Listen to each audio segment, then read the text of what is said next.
함께 기도드리겠습니다. 하나님, 보이지 않는 힘으로 저희를 세우시고 인도하사 하루를 시작하게 하심을 감사드립니다. 저희도 오른손이 하는 일을 왼손이 모르는 삶이 오늘 이어지게 하옵소서. 친절한 사람이 되게 하시되 주님의 마음으로만 행하게 하옵소서. 섬기게 하시되 주님을 섬기는 마음으로 실천하게 하옵소서. 너그러운 삶이 되게 하시되 주님께서 저희를 대하시듯 닮아가게 하옵소서. 웃게 하시되 주님의 은혜에 감격하는 마음으로 사람들을 대하게 하옵소서. 시간을 소중히 여기며 오늘도 충실한 한 날이 되게 하옵소서.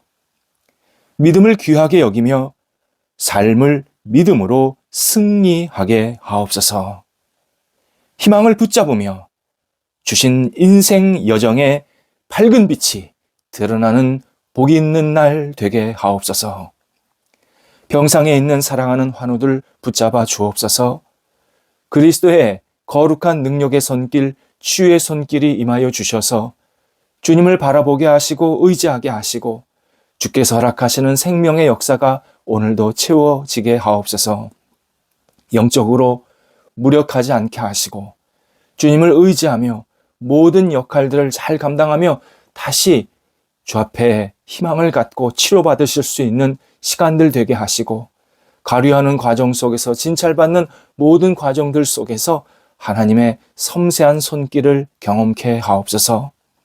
옆에서 기도하시는 가족들 붙잡아 주셔서 믿음 주시고 위로해 주시고 삶의 터전도 안정되게 해 주셔서 모든 역할들 감당하게 어려움이 없게 하시고 주님 때문에 오늘도 감사하며 축복하는 마음으로 간호하는 한 날 되게 하옵소서. 자녀들을 붙잡아 주옵소서. 자녀들이 주님을 사랑하며 의지하는 복 있는 사람들, 하나님의 사람들을 우뚝 세워지기를 원합니다.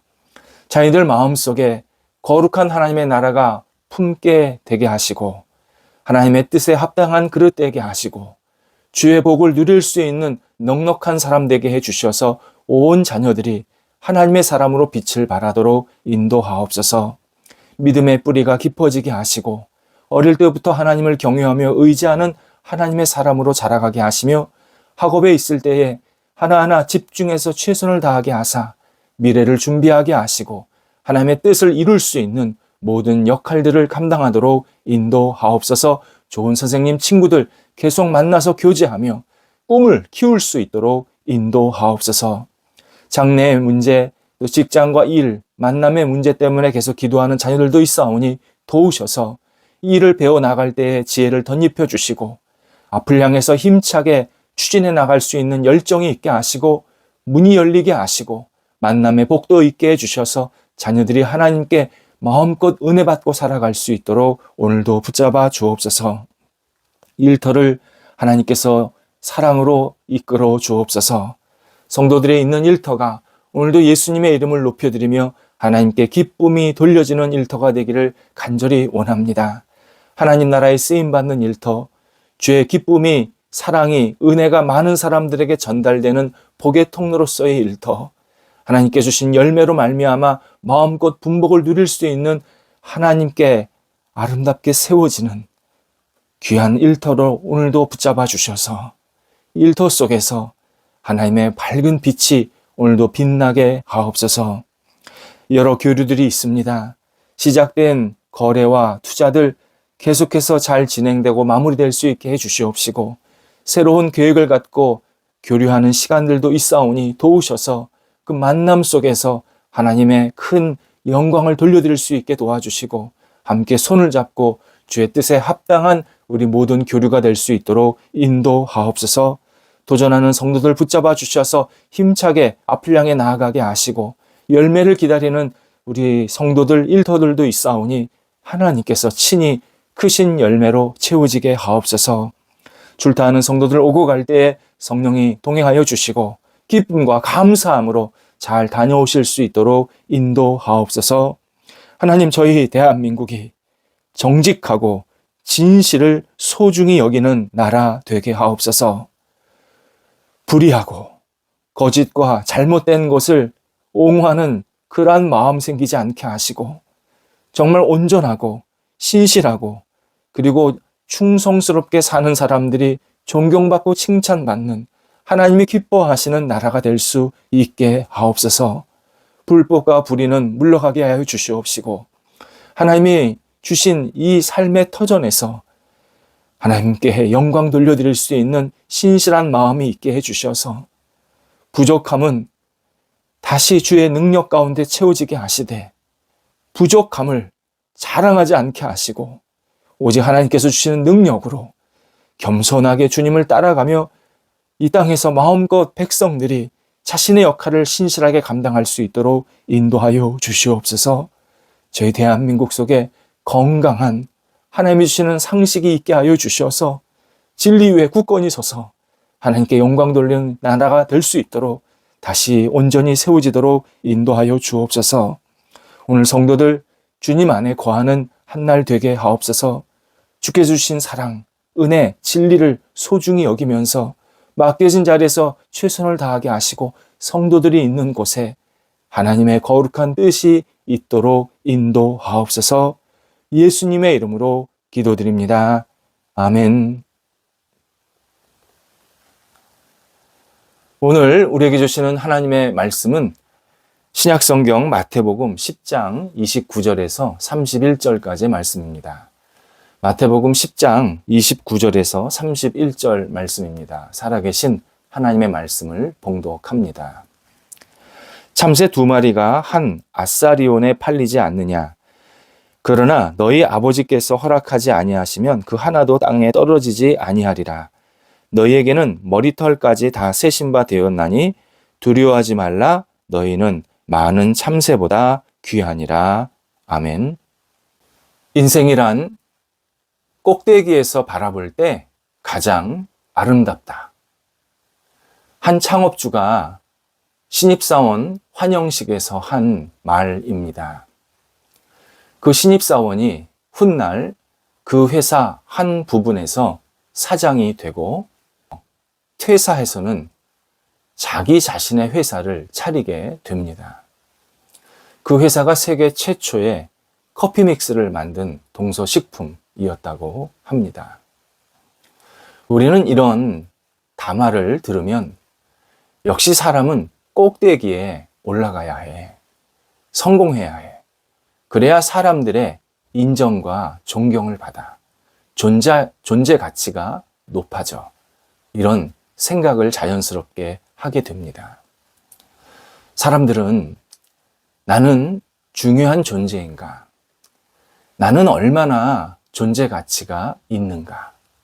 나는 얼마나 괜찮은 존재인가? 이러한 두려움이 상존하고 있습니다. 무가치한 존재이면 어떡하나?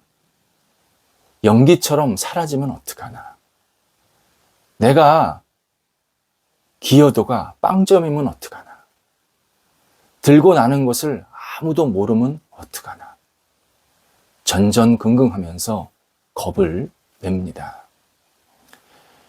이에 중요한 존재, 그리고 괜찮은 존재가 되기 위해서 우리 스스로 계속 외치는 주문이 있습니다.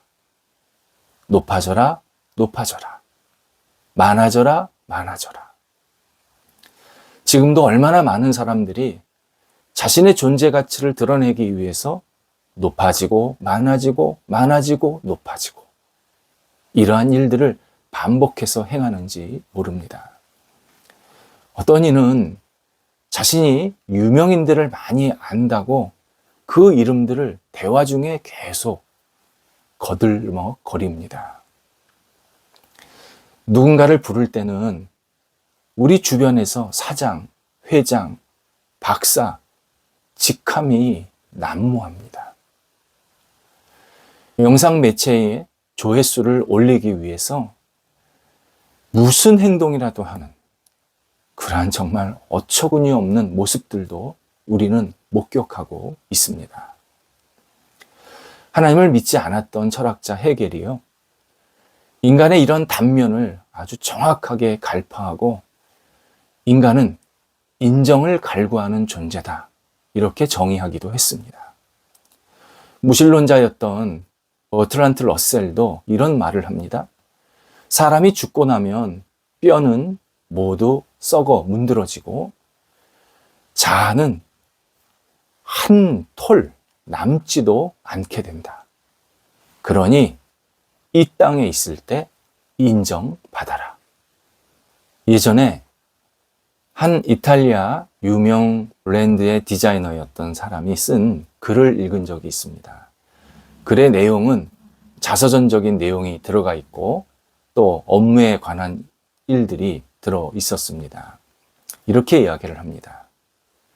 이 패션이 당신의 왜소함과 무가치함을 대속해서 새로운 존재로 거듭나게 할 것이다. 어디서 많이 듣던 말 아닙니까? 주어가 예수에서 패션으로 바뀌었습니다. 이 패션이 너를 멋지게 만들 것이고 너를 대속해 줄 것이고 너를 새롭게 만들어 줄 것이다. 하지만 이런 말을 듣고 따르는 사람은요, 머지않아서 무서운 전염병에 걸립니다. 유행은 지나고 스타일은 변하면서 순식간에 그 사람의 마음에는 어둠의 그림자가 확 들어갑니다. 꼭 오래된 쭈글쭈글한 과일을 먹는 것 같이 자신의 기분 안에 아주 무거운 마음, 무거운 분위기가 확 들어갑니다. 패션으로 자기의 존재감을 드러내려는 사람은요, 계속 왜소해지고 무가치한 생각에 잠길 수밖에 없습니다. 예수님은 이 땅에서 존재 가치를 느끼기 위해서 성취와 인정에 목말라 하는 사람들을 향해서 오늘 본문에서 내가 번지수를 잘못 짚었구나, 따뜻하게 우리에게 말씀하십니다. 예수님은 삶의 진실을 알려주시기 위해서 참새 2마리 비유를 드십니다. 29절에서 참새 2마리가 한 아사리온에 팔린다. 당시 시세, 당시 어떤 물가를 전제하시면서 설명을 하십니다. 아사리온은 유대인들이 쓰는 통화가 아니라 로마인들이 쓰는 통화입니다. 물론 당시 유대 지역이 로마 제국의 식민지였기 때문에 당연히 유대 지역에서도 아사리온을 썼습니다. 하지만 아사리온 자체가 유대인들이 오랫동안 그리고 전통적으로 썼던 통화가 아니라 그것은 로마인들이 자기네 나라에 와서 쓰는 통화였기 때문에 별로 아사리온에 대해서 긍정적이거나 인정하지 않는 분위기였습니다. 그런데 예수님께서 굳이 아사리온이라는 이 유대인들에게 별로 존중받지 못하는 통화를 말씀하시고 있습니다. 실제로 아사리온은 신약에서 예수님께서 이 비유를 말씀하실 때만 사용하십니다. 또 예수님은 참새 2마리와 하나의 동전이라는 묘한 대조로 설명을 하십니다. 한 마리에 동전 하나가 아니라 참새 2마리에 동전 하나였습니다. 그만큼 참새의 가치가 인간의 기준으로 볼 때는 형편이 없었다, 별 볼 일 없었다라는 의미입니다. 누가복음 12장에서 예수님은 같은 내용의 비유를 한 번 더 말씀을 하십니다. 그런데 그때는 참새 5마리가 2 아사리온에 팔린다라고 설명을 하십니다. 많이 사니까 더 싸졌다는 겁니다. 5번째 참새는 덤으로 준다라는 뜻입니다. 시장에 가면 보통 떨이라고 하면서 싸게 파는 물건들이 있습니다. 예수님은 많은 이들이 참새를 떨이로 서로 주고받는 물건처럼 아주 보잘것없는, 그렇게 형편없는 물건이다, 대상이다 라고 현실을 지금 비유해서 설명하고 계십니다. 하지만 그렇게 보잘것없는 참새일지라도 하나님의 눈에는 너무 귀하고 소중해서 하나님께서 허락하지 않으시면 한 마리라도 땅에 떨어지지 않는다. 팔리지 않게 된다. 말씀을 하십니다. 다시 30절에서는 인간의 머리카락을 비유의 도구로 사용하십니다. 민머리인 분들도 계십니다. 그분들은 이 비유가 좀 마음에 안 와닿으실 수도 있습니다. 그런데 기본적으로 머리카락은요, 우리 인간 신체 중에서 가장 많이 있는 개체입니다. 머리카락이 많아서 머리카락 한 올 빠진다고 해서 펑펑 우는 사람 없습니다. 머리카락 한 올 한 올에 번호표를 붙이는 사람도 없습니다. 하지만 예수님은 하나님이 우리의 머리카락 한 올 한 올을 다 세고 계신다 말씀을 하십니다. 인간의 논리는 머리카락 세서 뭐 하시게요? 아니, 머리카락이 뭐가 중요해요? 황금실이 중요하죠. 황금실은 하나 둘씩 셀 수 있습니다. 머리카락은 의미 없습니다. 이렇게 인간들은 생각을 합니다. 그런데 예수님은 하나님이 반대다. 하나님께 황금실은 별로 의미가 없다. 하나님은 인간 안에, 너 안에 있는 그 머리카락 한 올 한 올을 소중히 여기신다. 그렇다면 너를 얼마나 소중히 여기시겠는가? 내 머리카락을 하나하나 세시는 분이라면 너라는 존재를 얼마나 귀하게 여기시겠는가? 이 진실을 말씀해주고 있습니다. 우리 주변에는 스스로 더 물어주는 물건 취급하는 사람들이 있습니다. 자기를 있으나 마나한 존재, 싸구려, 깍두기 같은 존재, 쓸모없는 사람이라고 스스로 취급하는 사람들이 있습니다. 10,000원 지하철이나 버스를 타면서 출근을 합니다. 그러면서 자기 삶은 끼어 사는 존재다. 자기는 그냥 이렇게 여러 사람 가운데 하나인 존재다. 그렇게 한탄을 합니다. 작은 집에 산다고, 허드렛 일을 한다고, 돈벌이가 시원치 않다고, 공부를 잘 하지 못한다고, 때로는 건강이 없다고, 자기 자신이 남들보다 외모가 떨어진다고, 얼마나 자기 자신을 별 볼 일 없는 존재로, 그리고 유치한 존재로, 그리고 부족한 존재로 살고 있다고 스스로 한탄하는 사람들이 있습니다. 우리는 반드시 다시 질문해야 합니다. 누가 나를 무가치하게 여기는가? 나 자신이 세상의 시선에 근거해서 나를 그렇게 보는 게 아닌가? 사람들의 통념에 근거해서 나 자신을 그렇게 낮추고 있지는 않은가? 스스로를 진지하게 돌아봐야 합니다. 하나님은 우리 한 사람 한 사람을 이 땅에 살게 하시고 소중한 존재로 살다가 하나님께 다시 돌아오기를 기대하고 계십니다. 나 자신 소중한 존재입니다. 참새보다 더 귀한 존재입니다. 하나님께서 나를 너무 사랑하셔서 이 땅에 보내주셨고, 그리고 하나님과 함께 동행하면서 하나님 나라에 다시 들어오라고 지금 두 팔 벌려 나를 늘 인도하시고 받아주고 계십니다. 오늘도 나는 소중한 존재다. 나는 하나님이 기뻐하시는, 하나님께 영광 돌릴 수 있는, 하나님께 마음껏 쓰임받는 존재다. 이 사실을 다시 기억하면서 주님과 함께 힘차게 하루를 시작해야 합니다. 기도하겠습니다. 하나님, 저희를 세상에서 가장 소중한 존재로 세워주셔서 감사합니다. 존재 가치가 없다고 두려워하고 내가 뭘 못한다고 걱정하는 것이 앞서지 않게 하시고, 오늘도 저희에게 주신 은혜대로 마음껏 주의 영광을 위해서 쓰임받는 한날이 되도록 인도하여 주시옵소서. 예수님의 이름으로 기도드립니다. 아멘.